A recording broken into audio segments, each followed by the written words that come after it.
After finally acknowledging Jamal Khashoggi's killing was premeditated, Saudi Arabia sends its top prosecutor to Turkey. But as pressure grows on Riyadh to extradite the suspects, will the two countries cooperate? This is Inside Story.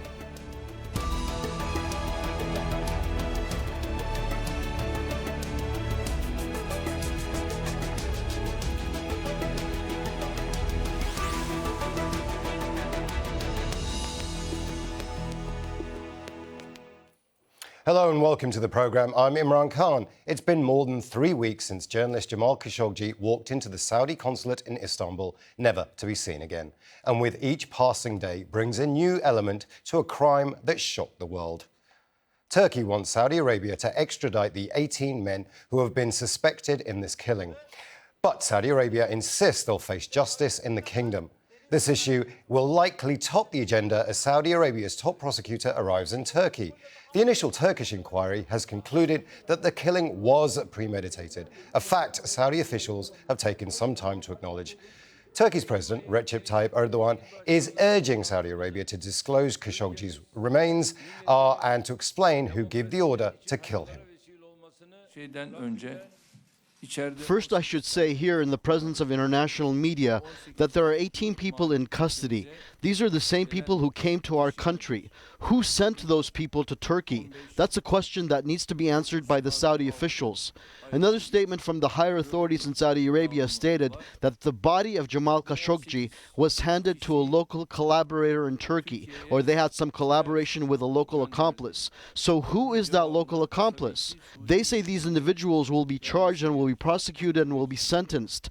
But this crime took place in Istanbul. If Saudi Arabia is not going to put these people on trial, the Turkish judiciary can do that here in Istanbul and through our Ministry of Justice.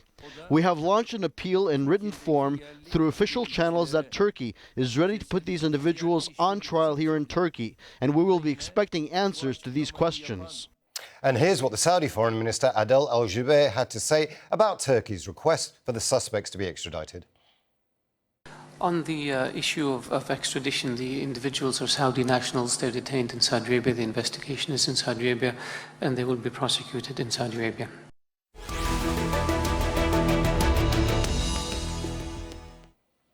Let's bring in our guests. Joining us on Skype from Oman, Adam Kugel, a Middle East researcher at Human Rights Watch. In Washington, D.C., Leon Fresco, a former U.S. Department of Justice official and an international legal expert. And from Johannesburg, also on Skype, Rodney Dixon, international lawyer and co-author of a UN report back in January that documented detentions in Saudi Arabia. A warm welcome to you all.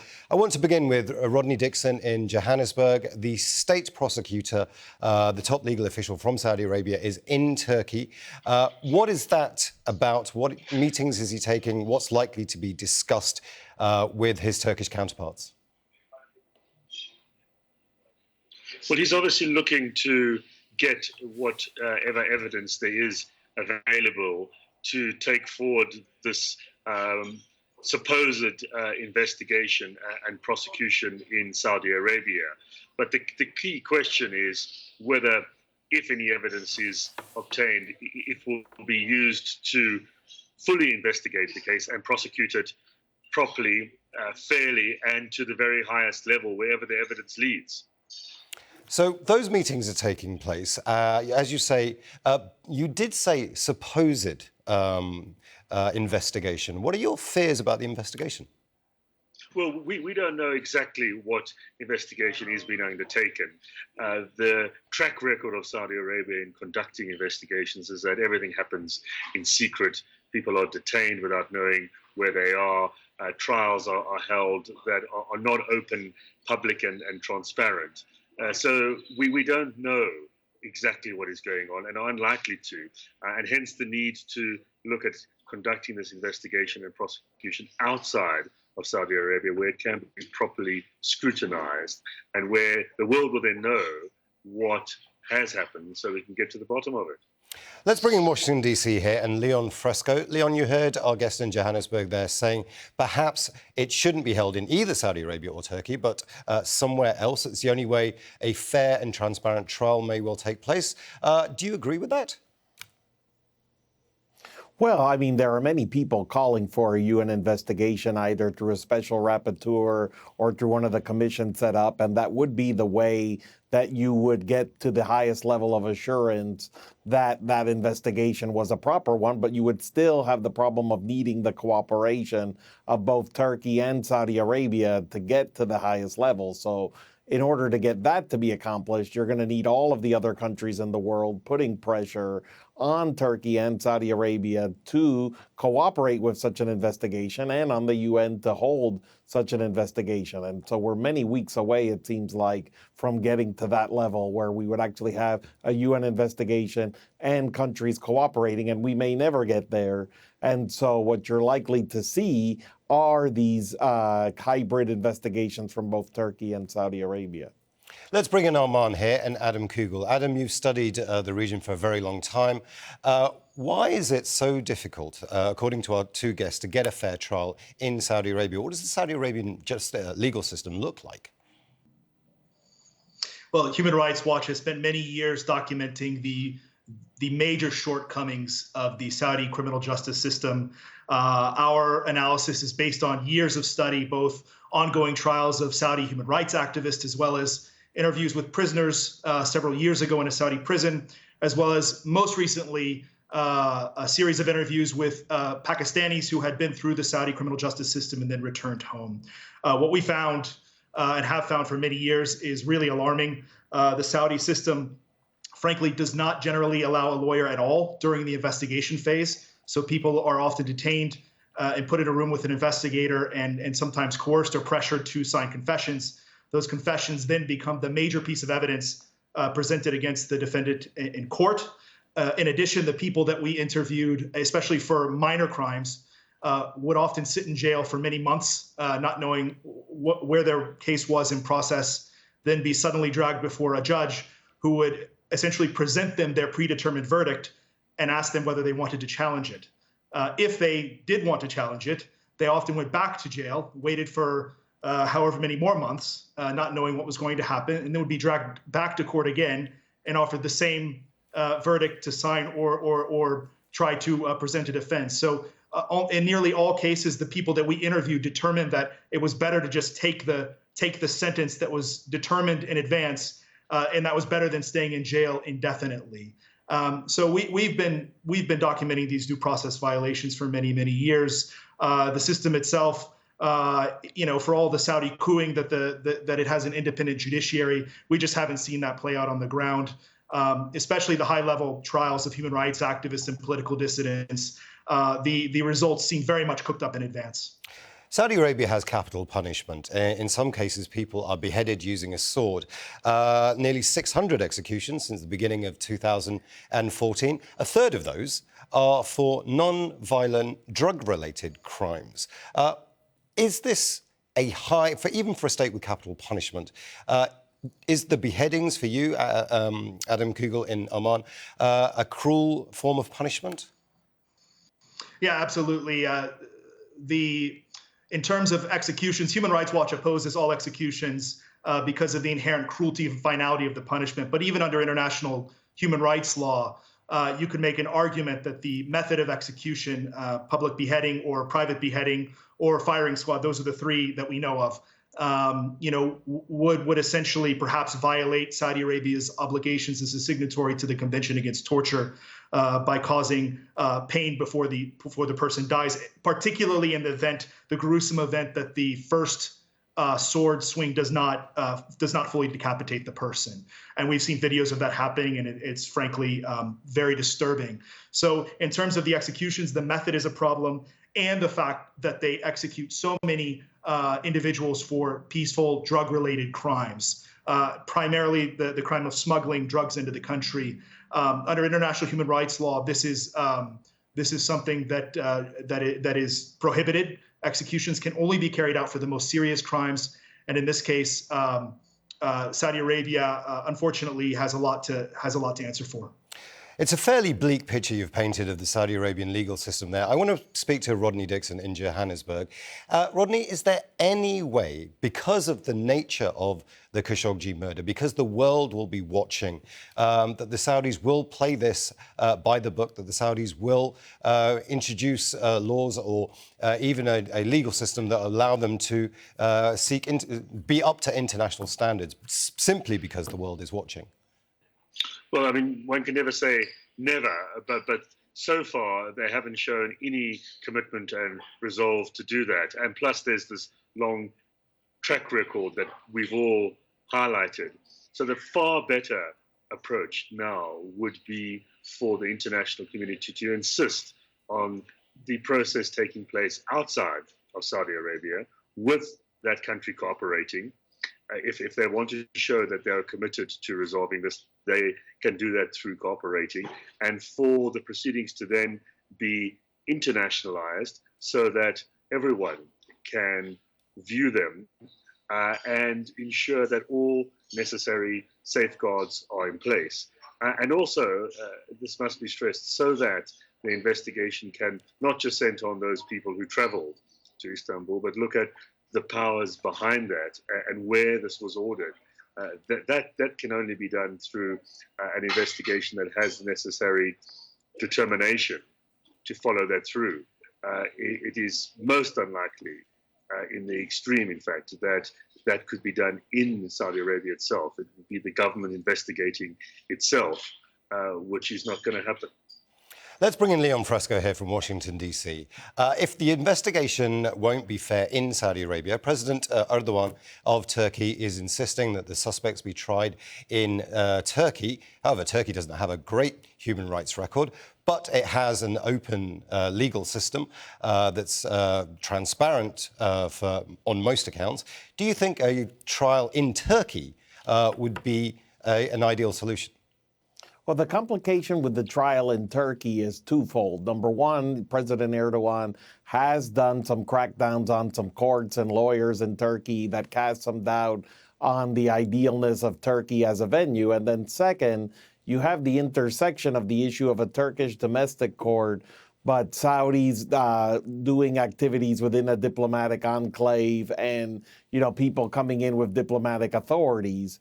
And that's why if you create one of these international tribunals, or you were to go to the International Criminal Court or the International Court of Justice to resolve this, then that international tribunal wouldn't have to deal with these issues of the interplay between domestic Turkish law and international law with regard to what can take place in an embassy, who has jurisdiction, etc. There's going to be too many internecine turf wars between Turkey and Saudi Arabia if there was a prosecution in Turkey. And so that's why the fairest way to get that resolved is to have it in an international tribunal.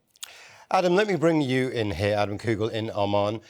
Turkey, its human rights record, what's the upshot there? What's for you the real concerns? Well, in terms of Turkey, I think that the previous guest articulated that very well. We have seen Erdogan move against some courts and judges and individuals that were perceived to be in any way not aligned with Erdogan. So I think that we do have some concerns about the fairness of the process in the case of Turkey.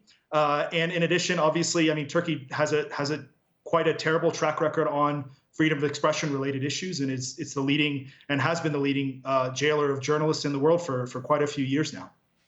Let's bring in Johannesburg here and Rodney Dixon. Rodney, I just want to ask you this question. You're insisting that only a free trial can take place somewhere internationally. Just talk us through what that could look like. Is it the International Criminal Court? Is it the International Court of Justice? Or is there another way of doing it, do you think? Mm-hmm. Well, Turkey does certainly have jurisdiction, and that is one option. But given the sensitivities and the profile of this case, another option that should be looked at is an international court. There's the ICC. The matter could only go before it on the basis of a Security Council referral. And the incident in Istanbul, the murder there would have to be placed in a wider context of other crimes that have been committed in Saudi Arabia, widespread and systematic crimes. But there's certainly evidence of that. So the court there could have jurisdiction. Or one could look at an ad hoc arrangement, an ad hoc international or regional court with the assistance of Turkey and insisting on Saudi Arabia's cooperation.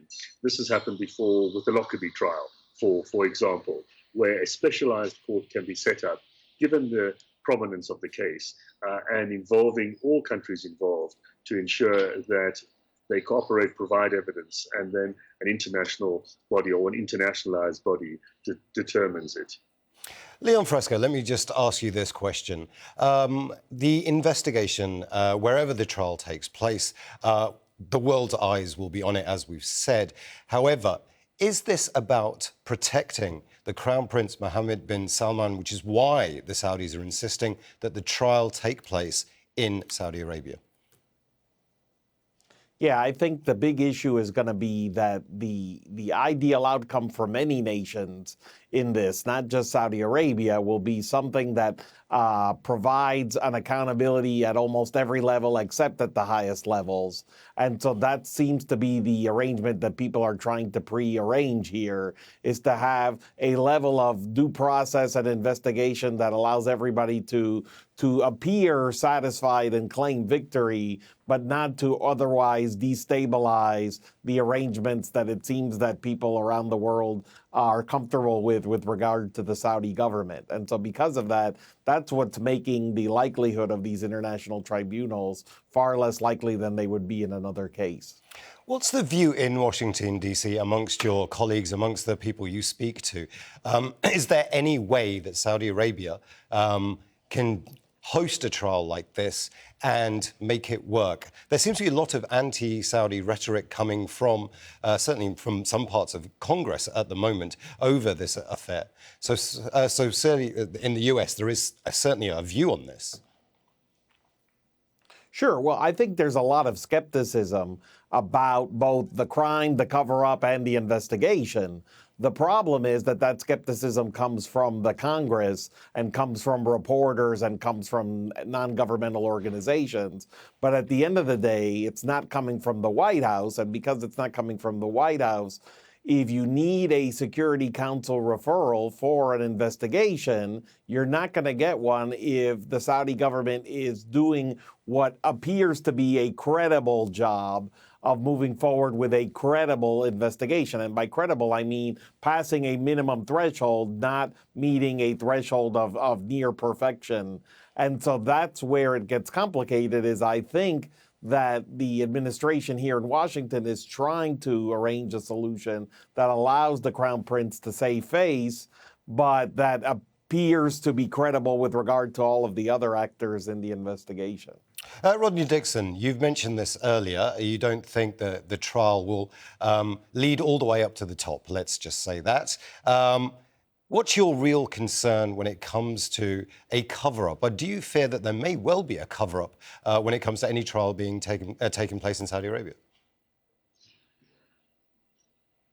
Yes, I mean, that's the fear that many people are expressing throughout the international community and across the board, that what we are seeing here is an attempt to try and divert attention from the necessary investigation that should be taking place, looking at following it all the way up the chain of command, as happens in a proper and formal investigation undertaken according to international standards. And if that is blocked, if that doesn't happen, there's going to be great dissatisfaction, not only from those close to Mr. Khashoggi, but across the board throughout many different countries. And although many leaders have said they're not prepared to take on Saudi Arabia in terms of cutting arms deals, they've said they'll do other things. Well, this is one thing they can definitely do: insist on a thorough and comprehensive investigation that will leave no stone unturned. Aman and Adam Kugel here. You've heard what our other guests are saying about the investigation, the trial needing to be either in a third-party place or transparency within Saudi Arabia itself. You've studied the region for a very long time. You're fearful that a fair trial won't take place. Is there any pressure that Human Rights Watch, international NGOs, can put on Saudi Arabia right now? Or is Saudi Arabia simply far too big? Well, Saudi Arabia, unfortunately, is one of those countries that's historically been fairly impervious to international pressure. They've always had, quite a bit of their own ability to determine their own affairs without the say of outsiders or even the opinion of outsiders. However, we see that may be shifting a little bit given the current circumstances. The fact that the king and the crown prince especially are really attempting to burnish the country's image internationally, at least they were prior to the Khashoggi affair, and the fact that they're trying to get so much investment from American and European and other, actually investors around the world, really. So they're keen to present the country in a positive manner. However, given the history of the Saudi criminal justice system, and the behavior of Saudi prosecutors, I don't really have much faith that the investigation would be transparent and would be conducted in any manner that accords with international standards. We think in order for this whole process to be credible, we really do need some sort of independent, probably UN-led international investigation in order to really expose all of the different important aspects of this case, especially the command responsibility, who ultimately is responsible for setting this in motion, and how high does it go within the Saudi leadership. Unfortunately, given a Saudi-led investigation, it's really difficult. I think it'll be really difficult for us to determine that. And as Human Rights Watch and as other human rights organizations, we're certainly going to be there to call attention to the deficiencies of the Saudi-led investigation if that takes place. The Saudi state media are insisting that any legal proceedings, any trial will be fair and will be transparent. And also Adel Jubeir, the foreign minister, said it will take place in Saudi Arabia. This is an internal Saudi Arabian matter. I want to bring in, just very quickly, we are running out of time, but just very quickly, Leon Fresco, why is there this disconnect between what some parts of Congress want and the Trump administration? It's not just about arms deals. It seems to be a much more personal thing for the White House. Sure. I think that the relationships both between the president and Jared Kushner and Crown Prince, I think they really viewed the Crown Prince as someone who would be a stable ally in the Middle East and would allow the administration to achieve its objectives through the entire Middle East, both with Iran, with the Middle East peace process, etc. And the last thing they want to do is create a destabilizing event that leaves the administration with far fewer allies in the Middle East. And so they really want this it appears what they want is they really want this to have the veneer of an accomplished investigation, but I don't think they want to get to the point where if the ultimate perpetrators of this were the Saudi royal family, the leadership, then I don't think that they want to disrupt the relationship to the point that they're disturbing the status quo of the way they want to proceed with Middle Eastern relations. Just very quickly, Rodney Dixon in Johannesburg. If it's not a fair and free trial in Saudi Arabia, if there's no international investigation, international trial, any result will be questioned. Is that right? Yes, I think there are major question marks already, and those will only be magnified if we end up in a situation where the process takes place entirely within Saudi Arabia, where we don't actually know what has gone on, and where the investigation doesn't reach all the way up to the top and explore all of the available evidence and what conclusions can be drawn from it. To all our guests, thank you very much, Adam Kugel, Leon Fresco and Rodney Dixon. And thank you too for watching. You can see the programme again anytime by visiting our website, aljazeera.com. And for further discussion, go to our Facebook page. That's facebook.com/AJ Inside Story. And you can also join the conversation on Twitter. Our handle is @AJ Inside Story. From me, Imran Khan, and the whole team here, bye for now.